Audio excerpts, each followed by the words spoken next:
एक छोटे से गांव में गीता अपने पति जग्गू के साथ रहती थी। एक दिन की बात है, गीता की पड़ोसन रानी अपने घर में नया कूलर लेकर आती है और गीता से कहती है, गीता बहन, अरे ओ गीता बहन, मेरे पति मेरे लिए नया कूलर लेकर आए हैं, वो भी बड़ा वाला। जानती हो, इतनी ठंडी ठंडी हवा देता है ना कि मैं क्या बताऊं। गीता बहन, किसी दिन अगर तुम हमारे घर आओ तो हम दोनों कूलर की ठंडी ठंडी हवा में बैठकर ढेर सारी बातें करेंगे। हाँ हाँ, क्यों नहीं रानी बहन, मैं जरूर आऊंगी आपकी कूलर की ठंडी ठंडी हवा खाने। तभी गीता का पति जग्गू खाना खाने के लिए घर पर आता है। अरे ओ मेरी रसमलाई, तनिक जल्दी से खाना लगा दो, बहुत जोरों की भूख लगी है। आपको खाने की पड़ी है? वहाँ रानी बहन ने मेरा जीना हराम करके रखा है। अरे मेरी धर्म पत्नी जी, क्या बात हो गई जो इतना गर्म हो रही हो? हैं? एक हमारा घर है जहाँ की पंखा भी ठीक से हवा नहीं देता, और रानी के घर में नया कूलर लगा हुआ है। अजी, मुझे भी नया कूलर चाहिए। अरे मेरी रसमलाई, तुम गुस्सा मत करो, पहले ही इतनी गर्मी है, ऊपर से तुम्हारा ये गुस्सा तो मुझे जलाकर राख कर देगा। हाँ, घर में नया कूलर क्या ले लिया है, हमेशा मुझे जलाती रहती है, हर रोज अपने कूलर की तारीफ करती रहती है। मैं कुछ नहीं जानती, मुझे नया कूलर चाहिए जी। अब मुझे कुछ नहीं सुनना है, बस। आज तो तुम्हारी बातों ने मेरा सिर ही चकरा दिया। मैं तो चला काम पर, वहीं कुछ खा लूंगा। ऐसा बोलकर जग्गू वहाँ से चला जाता है। शाम को रानी गीता को फिर से आवाज लगा लेती है और अपने घर बुला लेती है। अरे ओ गीता बहन, यहाँ बैठो कूलर के सामने, यहाँ ठंडी ठंडी हवा पूरे बदन में लगेंगी। और एक बात पता है तुम्हें, इस पूरे गांव में किसी के घर कूलर नहीं है, सिर्फ मेरे घर के अलावा। मेरा घर ही है जिसमें सबसे पहले कूलर लगा है। अब क्या करे, मेरे पति देव मुझसे प्यार ही इतना ज्यादा करते हैं कि वो गर्मी में मुझे काम करते देख ही नहीं सकते। इसीलिए मेरे एक बार कहने पर झट से कूलर लगवा दिया। गीता मन ही मन बोलती है, जब से इसके घर आई हूँ, ये रानी की बच्ची अपने कूलर की ही बातें किए जा रही है। ओहो, लगता है इस कूलर में पानी खत्म हो गया है। मैं अभी इसमें एक बाल्टी पानी डालती हूँ और फिर देखना इसका कमाल। जैसे ही रानी कूलर में पानी डालती है, वैसे ही गीता उसके पास आती है और उसका सिर चलते हुए कूलर में डाल देती है, और कूलर में सिर कटने की वजह से रानी की मौत हो जाती है। बड़ी आई कूलर की लंबी लंबी बातें हाँकने वाली। अब ले, तेरा सर ही कूलर में डाल दिया, अब मर इसी कूलर में घुस के और कर अपने कूलर की तारीफ। ऐसा बोलकर गीता जल्दी से अपने घर आ जाती है। तभी रात को गीता का पति जग्गू गीता से बोलता है, अरे भाग्यवान, गजब हो गया गजब, रानी बहन का कूलर के पंखे से सिर कटकर अलग हो गया। अरे गीता रानी, मुझे ऐसा क्यों लग रहा है कि इस सब के पीछे तुम्हारा हाथ है। अजी, आप भी ना कैसी बातें करते हो।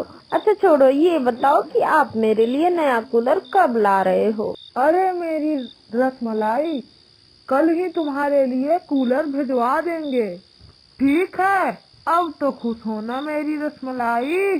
दूसरे तरफ रानी के मरने से उसके पति का रो रो कर बुरा हाल था। रानी के मरने की खबर पूरे गांव में आग की तरह फैल जाती है। एक दिन रमेश अपने दोस्त से कहता है, अच्छा हुआ ससुरी मर गई, पूरे गांव में ढिंढोरा पीटती चल रही थी ना अपने इस कूलर का। लो, अब इसी के कूलर ने इसकी जान ले ली। तभी रानी का पति कूलर को घर से बाहर रखकर बोलता है, ओए रमेश, इसी कूलर की वजह से आज मेरी पत्नी की मौत हो गई। इसे कहीं दूर जंगल में जाकर पटक डालो। फिर लल्लन की बात सुनकर रमेश बोलता है, अरे मैं पागल थोड़ी हूँ जो इसे जंगल में फेंकूंगा। इसे तो मैं अपने घर में लगाऊंगा और फिर कूलर की ठंडी ठंडी हवा में दारू पार्टी करूंगा। ऐसा सोचकर रमेश जोर जोर से हंसने लगता है। फिर रमेश कूलर को अपने घर में लेकर आता है और कूलर के सामने बैठकर दारू पीने लगता है। कुछ ही देर में उस कूलर से एक डरावनी चुड़ैल बाहर निकलती है। अरे ओ रमेश के बच्चे, बहुत बुराइयां कर रहा था ना मेरी, रुक अभी तुझे मजा चखाती हूँ। रमेश शराब के नशे में बोलता है, अरे आ गई तुम, अरे मेरी सपनों की मलिका, जरा मेरे करीब तो आओ। रुक अभी तुझे मैं सपनों की दुनिया में पहुंचाती हूँ। ऐसा कहकर चुड़ैल रमेश के हाथ से दारू की बोतल छीनती है और उसके सर पर दे मारती है। अरे मर गया रे, अरे अरे सर पर इतना जोर से मार दिया, अरे बाप रे, अरे बाबा, मेरा तो सारा नशा ही उतर गया। अच्छा हुआ जो नशा उतर गया, अब तुझे मारने में और भी मजा आएगा। अरे भैया, इसे हम अपने सपनों की मलिका समझ रहे थे, ये तो चुड़ैल निकली। रमेश के बच्चे, मैं रानी हूँ, रानी जिसके बारे में तू मजाक उड़ा रहा था और बोल रहा था कि अच्छा हुआ ससुरी मर गई, अब देख मैं तेरा क्या हाल करती हूँ। ऐसा बोलकर चुड़ैल रमेश का गला दबाकर उसे मार डालती है और जोर जोर से हंसने लगती है। अच्छा हुआ ससुरा मर गया, मेरा मजाक उड़ा रहा था। ऐसा बोलकर चुड़ैल वहाँ से चली जाती है। फिर चुड़ैल वहाँ से चली जाती है।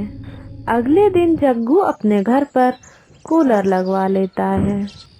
रात को गीता और उसका पति जग्गू कूलर की हवा में मजे से सो रहे होते हैं कि तभी चुड़ैल गीता के कमरे में आती है और बोलती है, मुझे मार कर ये कूलर की ठंडी ठंडी हवा में सो रही है, इसी तो अभी मजा चखाती हूँ मैं। ऐसा बोलकर चुड़ैल गीता के कूलर के अंदर चली जाती है और गीता को अपनी डरावनी आवाज से पुकारने लगती है, गीता गीता, अरे ओ गीता। अरे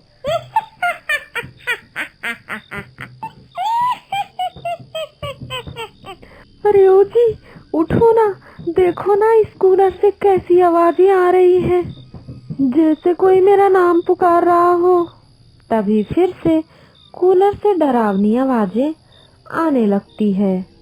फिर गीता कूलर के पास जैसे ही जाती है तो कूलर से एक चुड़ैल बाहर आती है और वो गीता से कहती है, मुझे मार कर तू खुद कूलर की ठंडी ठंडी हवा में सो रही है, तुझे तो मैं अभी बताती हूँ। हे भगवान, ये चुड़ैल कहाँ से आ गई, कोई भगाओ इस चुड़ैल को यहाँ से। चुड़ैल हंसते हुए बोलती है,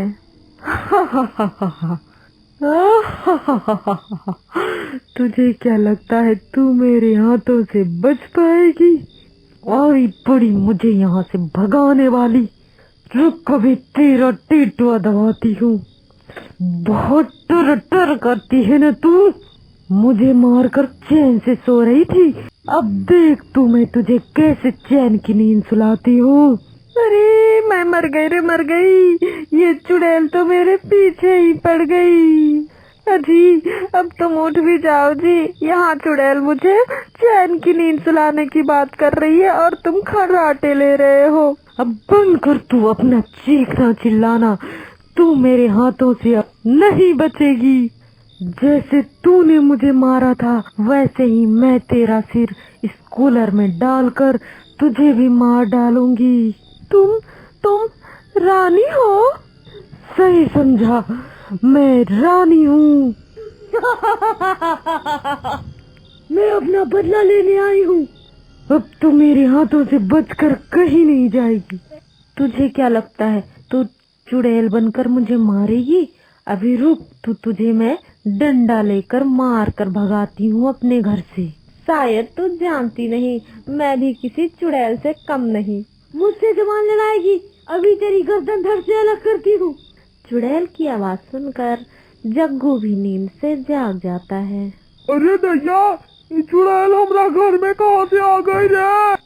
किसी को नहीं छोड़ूंगी, सबको मार डालूंगी। ऐसा बोलकर चुड़ैल गीता का गला पकड़ लेती है। अरे चुड़ैल जी, हमारी पत्नी को मार ही डालोगी का? छोड़ दो हमारी पत्नी को, हमारी रसमलाई। उसने आपका क्या बिगाड़ा है जो आप उसको मारना चाहती हो? आज तुम्हारी पत्नी की वजह से ही मेरी ये हालत है। इसी की वजह से आज मैं चुड़ैल बन गई। अरे मैं रानी हूँ, रानी। मुझे इसी ने चलते कूलर के अंदर सिर डालकर मार दिया।